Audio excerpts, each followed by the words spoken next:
What is up, guys? Panther here, and we are back with our PBL Week 2 match against Cameron and the Hersey Bewears. So if you guys did not check out our Week 1 battle, we did pick up a nice 2-0 victory against Evader and the New York Scrafties, who happen to be in our division also, so a very good way to start the season. We are here for our Week 2 match, and yeah, Cameron's team is very, very scary. Mostly because of that Toxapex. Toxapex is very, very tough for my team to deal with outside of the GarCHOMPED, as you can see. My electric type is Lantern, and my psychic type is non-existent. So it's very, very hard for me to deal with this thing because I'm kind of forced to deal with it with GarCHOMPED. GarCHOMPED does very well, as you can see. He doesn't really have a great Chomp switch in. Rotomo would be his best Chomp switching, but even it's not going to want to switch into multiple Dragon Claws or potential Dragonium Z, which I am. But we do, in fact, very much so struggle with the Toxapex. So we're not even going to lie about that. Dale's very scary. He doesn't really have a sweeper, though, so not too worried about that. And this kind of really fits my playstyle more. I feel like I'm pretty good against teams that aren't going to set up and sweep me. Obviously, GarCHOMP gets all SD, and so does Pangoro. But they're not going to outspeed and sweep me is really what I'm trying to say here, because my GarCHOMP can come in and revenge them. So anyway, so just looking at the team here, I have a bulky Empoleon. It's more Spadef to help me deal with that Alola Ninetales because it is my best switch in. I have Chomp as SD, sub-SD Chomp with Dragonium. I have a Fat Gourgeist to help me deal with the Mega Chomp. I have Guts Conch Elder with Bulk Up because just looking at the teams, his fighting resist is the Toxapex, and Toxapex is 2-hit KO'd by Guts Conch Elder anyways, because I was really expecting a more Spadef variant of the Toxapex to help check the Megazard Y that I have. And as you can see, he has two very good counters to Megazard and Gigalith and Toxapex. I didn't really expect him to bring the Gigalith, though, just for the simple fact that he has the Pex to help me deal with the Zard, and Zard literally cannot touch Toxapex. I played around with so many sets, EQ, I even played around with like a Fire Spin set, and yeah, it just could not guarantee the kill on the Pex, so I really couldn't afford to bring it here in this one. But anyways, I have just a fat Florges to help pass wishes. I want to keep Empoleon and Gourgeist healthy because they are the staples of this team, particularly Empoleon. Empoleon does fantastic here. It helps check the Alola Ninetales, which really gives my team problems. And then I have a Skyplate Honchkrow. Just because I really couldn't fit anything else on the team, and it didn't have a great resist outside of the Gourgeist, or the Gigalith. I'm looking at it, but I called it Gourgeist. But anyways, let's go ahead and jump into things here. I am going to lead with my Conch Elder to get my Guts boost on the following turn. Because it's going to beat the Gigalith, it's going to beat the Toxapex. If he wants to go with that, I can just go ahead and start bulking up on them. If he wants to leave with this thing, the worst thing he's really going to do is Volt Switch out or Leaf Storm me, which I'm not really too concerned about. So I EQ turn 1, predicting the Toxapex to actually come in. I'm going to slow this down a little bit here. I EQ turn 1, predicting the Toxapex to come in. He does not do that. He just burns me turn 1, which is okay. I'm Flame Orb anyways. But yeah, we Drain Punch on the following turn, get a lot of our health back.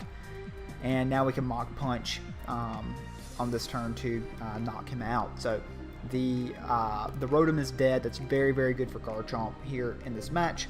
He goes out into the Alola Ninetales. I have a switch all day into this in my Empoleon, and this just really invites Empoleon into set up rocks. So I'm going to do just that. I'm going to set up my Stealth Rocks here as he goes out into the Toxapex. Now, unfortunately, I do know with Empoleon coming in, that brings in Toxapex, and Toxapex 100% of the time can just hazard stack me with Toxic Spikes, which are very annoying for my team.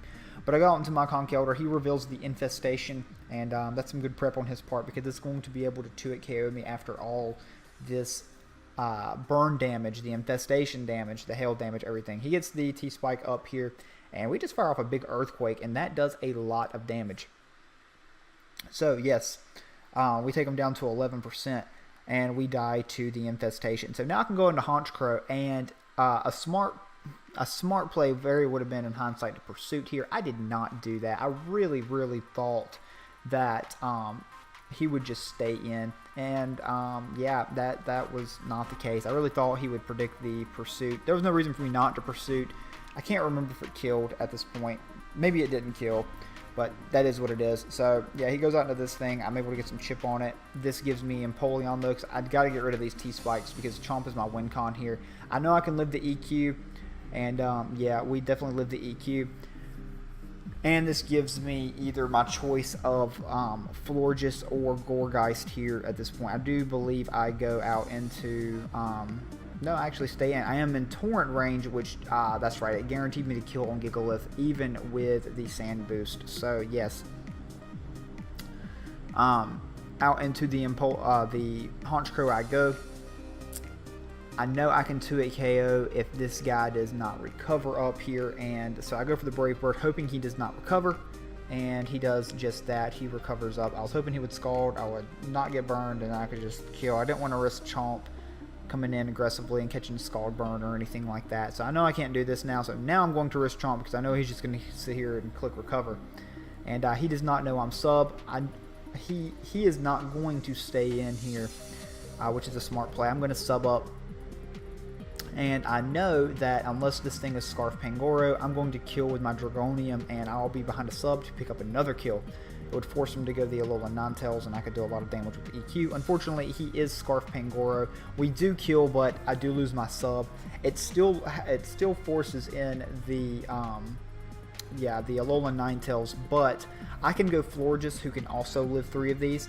And yeah, we eat that Blizzard up for days, and I can just wish up and try to wish pass into my Empoleon because it is very, very important I get that thing to a good amount of health because I do want my Stealth Rocks back up as well.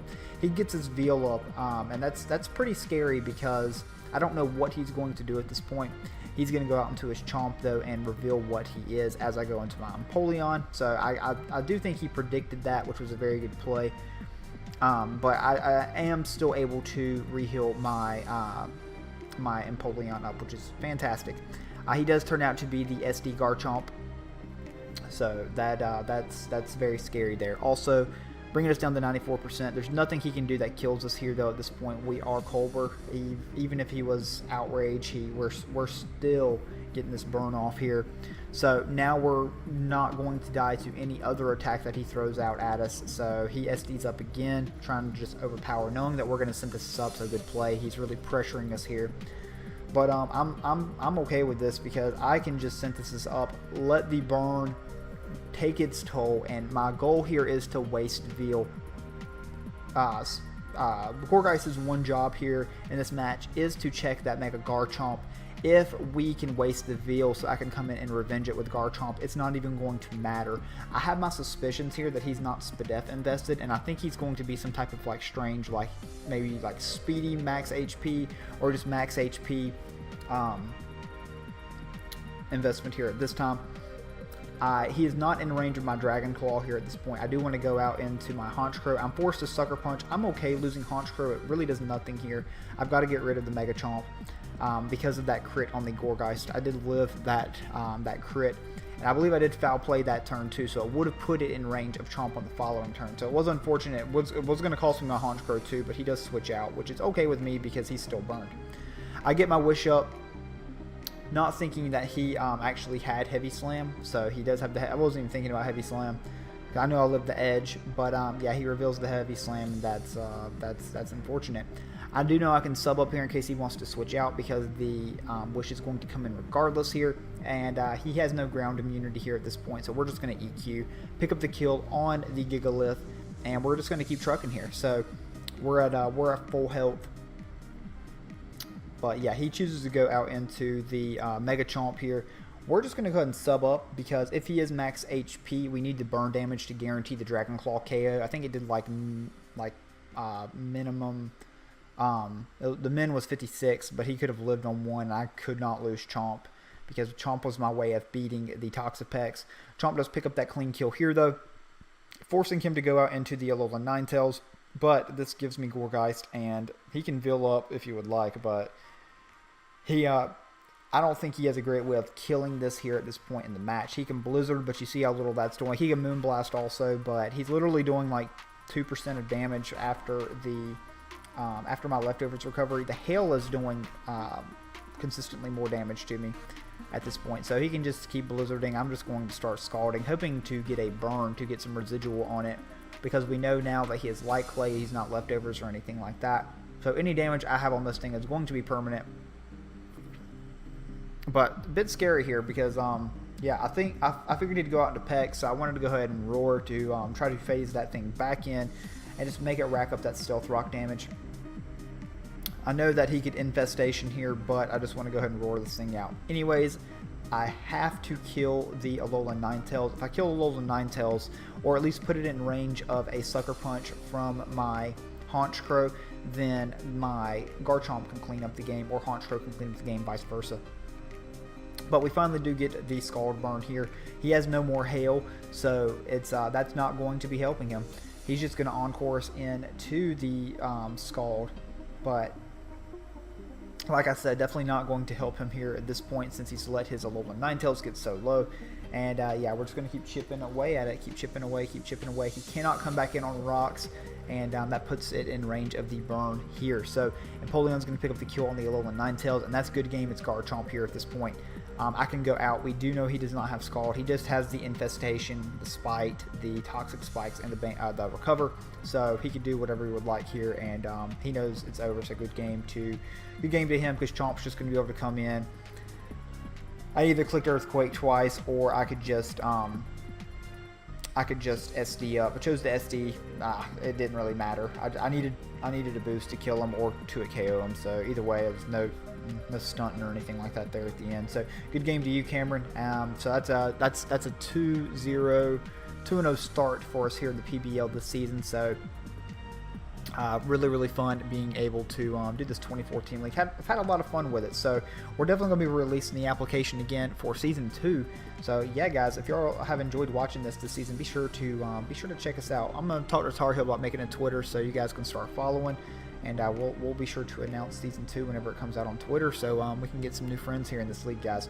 But anyways, thank you so much for watching, guys. Be sure to check out our APA draft analysis. It's coming this weekend. The draft stream's also coming this weekend. We haven't announced that on Twitter yet, but you're hearing it here on Panthers channel first. APA Wi-Fi Little Cup coming to you. Draft stream this weekend, the 14th. I think it's the 14th.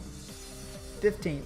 July 15th. I think it's the Sunday. It's either Saturday or Sunday, guys. We're doing the stream. Kyle is doing the stream, so be sure to check out the APA Twitter for news on that. But anyways, guys, I'm out. Thank you so much for watching, and until next time, we'll see you.